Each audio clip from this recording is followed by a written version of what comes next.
Israel continues to say no to a Palestinian state. Prime Minister Benjamin Netanyahu argues it would give a huge reward to the unprecedented terrorism of the October 7th massacre. The Washington Post reports the U.S. and its Arab partners are pushing to complete a timeline for a two-state solution after the war is over. CBN's Julie Stahl explains why a Palestinian state remains a non-starter for Israel.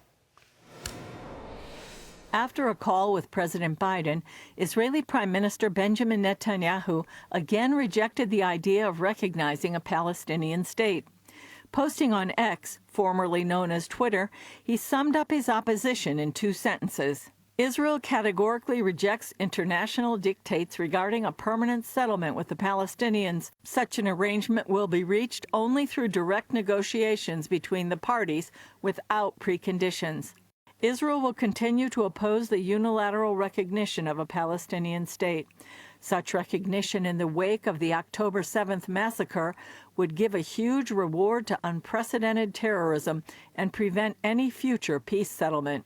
The plan would include many steps rejected by Israel in the past, including evacuating many communities in the biblical lands of Judea and Samaria, also known as the West Bank, along with a Palestinian capital in eastern Jerusalem and a combined government for the West Bank and Gaza. Israeli government spokesman Avi Hyman said, "It's not time to speak about the day after the war ends."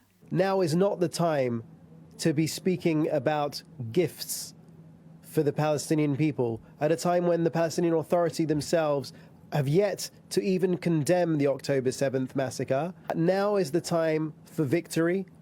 Total victory against Hamas.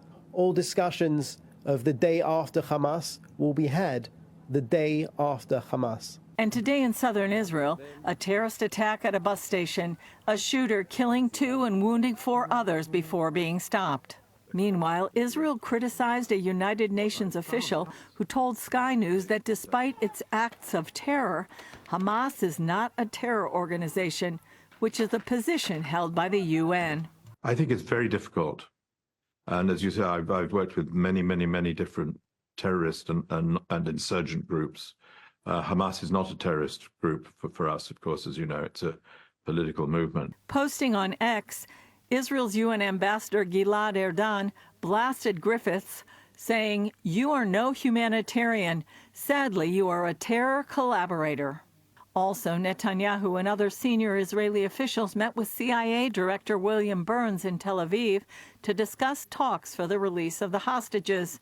The prime minister earlier refused to send a delegation to Cairo for talks on Thursday until Hamas lessened its demands. Families of the hostages chained themselves together at the entrance to the defense ministry, calling for the war cabinet to send a delegation to Cairo. And in Gaza, IDF spokesman Rear Admiral Daniel Hagari explained Israel's military mission in the Nasser hospital in Gaza, where Israeli intelligence believed bodies and hostages were being held. According to the information we have collected, I can now share some of the terrorists who took part in the massacre of October 7th. They were found by our forces inside the Nasser hospital complex.